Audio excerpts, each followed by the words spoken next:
CV Hamza. Notice notice തന്നെയാണ്. നമ്മൾ വഖഫ് ഭൂമി കയ്യേറിയിട്ടുണ്ട്. അത് 16/11 അതിന് മറുപടി തരണം. 19 ഓൾ മീറ്റിൽ പങ്കെടുക്കും വേണം. അതിൻ്റെ എല്ലാ രേഖകളുമായിട്ട് ഞാൻ വക്കീലിനെ പോയി കണ്ടപ്പോൾ വക്കീൽ പറഞ്ഞു 12.25 സെൻറ്റ് സ്ഥലം ആണ് നിങ്ങളതിൽ കാണണമെങ്കിലും 47 ബാറിൽപ്പെട്ട എല്ലാവർക്കും ഇത് ബാധകമാണ്. അപ്പോൾ അതിൻ്റെ ഒരു സ്കെച്ചും കൂടി ശരിയാക്കാണ്ട് ഇലക്ഷൻ നടക്കുന്നതുകൊണ്ട് 2 ദിവസം കഴിഞ്ഞിട്ട് സ്കെച്ചിങ് ചെല്ലാൻ പറഞ്ഞിട്ടുണ്ട്. അപ്പോൾ താലൂക്കിൽ സ്റ്റാഫ് കുറവായതുകൊണ്ട് 2 ദിവസം കഴിയട്ടെ എന്ന് പറഞ്ഞു. വില കൊടുത്ത് വാങ്ങിയ ഭൂമിയാണ്. 1998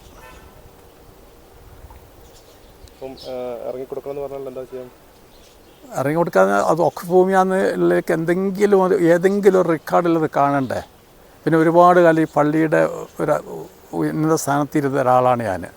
അന്നൊന്നും വരാത്തൊരു വഖഫിൻ്റെ ഇപ്പോഴൊരു കടലാസ് വന്നു. ഇപ്പോൾ അവർ പറയുന്ന ഒക്കെ വഖഫിൻ്റെ മേൽ കുറ്റം പറയുകയാണ്. പക്ഷെ ഒരു പദം വഖഫ് എന്ന് പറഞ്ഞിട്ട് നമ്മൾ ആധാരത്തിലോ അടിയാധാരത്തിലോ പട്ടയത്തിലോ ഒന്നിലും കാണാനില്ല. വസിയത്താധാരത്തിലും കാണാനില്ല.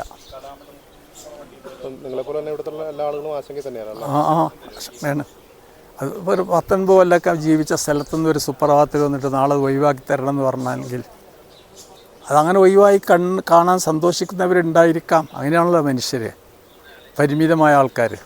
പക്ഷെ നാട്ടുകാർ വളരെ അനുകൂലമായിട്ടാണ് നമ്മുടെ സംസാരിക്കുന്നതും പ്രതികരിക്കുന്നതും. നിയമം നേരിടും. അത് പോയി 16 മറുപടി കൊടുത്തിട്ട് എന്താ ഇനി അവർ പറയുന്നത് നോക്കട്ടെ. അത് നോട്ടീസ് അങ്ങനെ തന്നെ ഉണ്ട്. 3 ആളെ പേരാ ഉള്ളത്.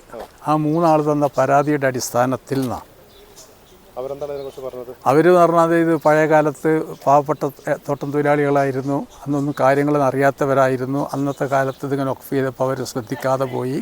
ഇപ്പോഴത്തെ കമ്മിറ്റി നല്ല ഫൗറിൽ പ്രവർത്തിച്ചതുകൊണ്ട് ഇതെല്ലാം കണ്ടുപിടിച്ചു എന്നൊക്കെ പറഞ്ഞിട്ട് കുറേ വിവരങ്ങൾ അങ്ങനെ ഉണ്ട്.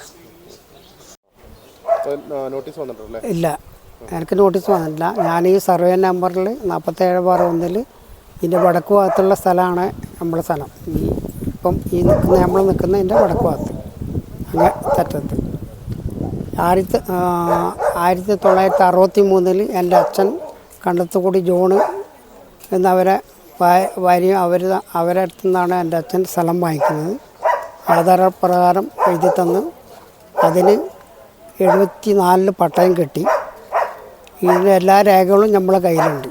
നമ്മൾ 10-60 വർഷമായിട്ട് അവിടെ വീട് കെട്ടി താമസിച്ചുകൊണ്ട് വരികയാണ്. ഞാനും എസ്റ്റേറ്റിൽ ഒരു ജീവനക്കാരനായിരുന്നു ഈ പാരിസൺ എസ്റ്റേറ്റിൽ.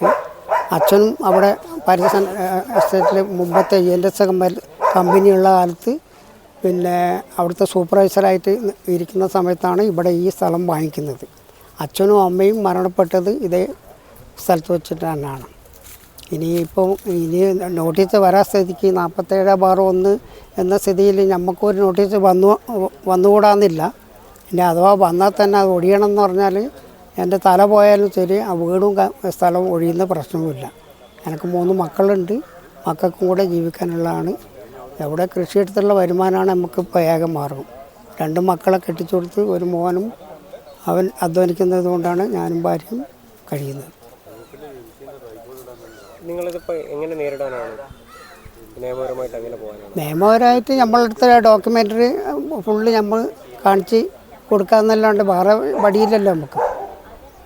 അതായത് ഈ പള്ളി കമ്മിറ്റിൻ്റെ അവർ പട്ടയത്തിനും അദാലത്ത് വിളിച്ച സമയത്ത് അവർ കമ്മിറ്റിയിലെ പിന്നെ പ്രസിഡൻറ്റും അവരെല്ലാം സൈൻ ചെയ്ത പേപ്പറൊക്കെ എൻ്റെ കയ്യിലുണ്ട്. ഇറങ്ങി കൊടുക്കാൻ പറ്റില്ല.